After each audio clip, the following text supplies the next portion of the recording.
Today, when most people think about yoga, they think about stretching. But do you know that yoga is much more than just exercise? Let's get into it. Namaste, friends. Today, the world celebrates International Yoga Day. Millions around the world are unrolling their mats, practicing asanas, breathing deeply, and feeling connected.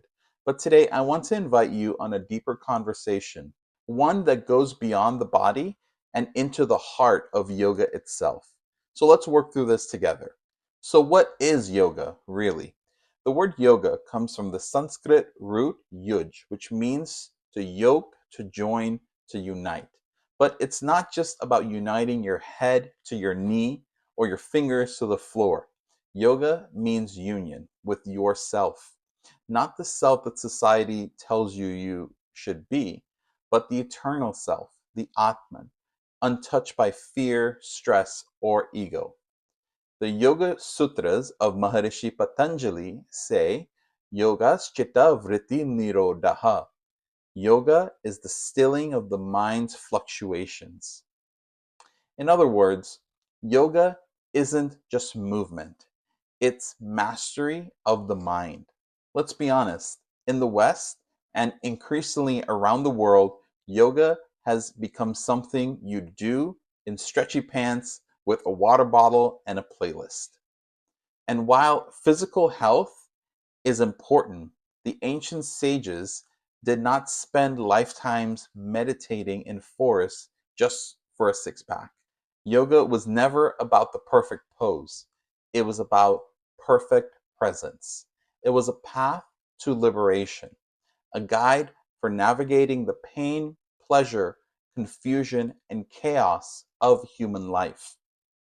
Essentially, it allows us to connect with the divine while we are alive and while we are blessed in this human body. So that connection, once we leave this world, has already been established and we can find our way back to the divine much easily.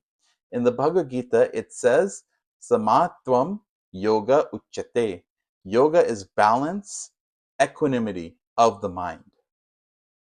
To walk this inner path, Maharishi Patanjali gave us the blueprint, which is known as Ashtanga Yoga, the 8 limbs of yoga. So let's explore them briefly so we can truly understand what yoga is. The first of the 8 limbs of Ashtanga Yoga is Yama, or 5 ethical principles, which are ahimsa, nonviolence, satya, truth, asteya, non-stealing, brahmacharya, self-restraint, aparigraha, non-possessiveness.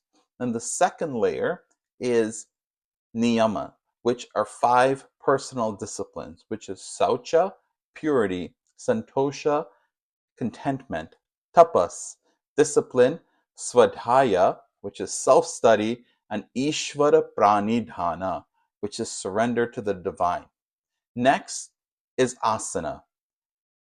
Asana literally means a steady, comfortable seat. This is what we think about when we think of yoga these days, but it's not just movement. It's about preparing your body to sit in stillness. The fourth limb is pranayama, which is control of the pran shakti, the life force through the breath. Our breath is our bridge between the body and the mind. When the breath is calm, the mind can then become calm. The fifth limb is Pratyahara, which is withdrawal of the senses. It means turning inward, becoming less reactive to the outer world and more connected with the inner one. Six is Dharana, which is concentration, training the mind to focus on one point, whether it's a mantra, a flame, or the breath itself. Number 7 is Dhyana, which is meditation, going beyond focus into flow, where there's no you watching the breath. There is only breath. And eighth is Samadhi, absorption, union, and liberation. This is the final goal.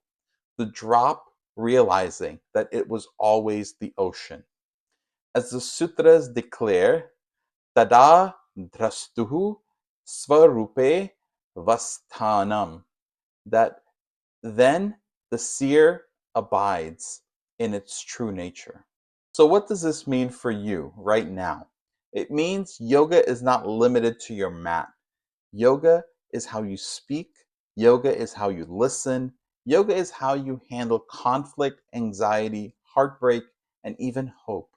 When you're stuck in traffic and stay calm, that is yoga. When you choose compassion over judgment or cruelty, that's yoga. When you sit with pain instead of running from it, that is yoga. As Swami Shivananda once said, yoga is the science of right living. It's a way to be aligned in your values, your breath, and your truth every single day. And as Sri Krishna says in the Bhagavad Gita, Yogi yunjita satatam atmanam rahasi stitaha. Let the yogi always strive to unite with the self in solitude with a steady mind. So here's my invitation to you for International Yoga Day.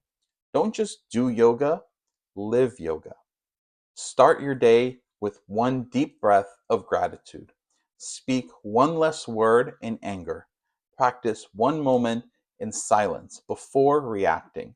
Meditate not to escape life, but to become fully active and fully aware. Let the world see that yoga is not about the pose, it's about the peace behind the pose. Yoga is a discipline, it's a devotion, and ultimately, it's a return home. It's a way of finding our own self. The more you go inward, the more expansive your life will become. So, happy International Yoga Day. May your body be strong, your breath steady, and your spirit free. Namaste.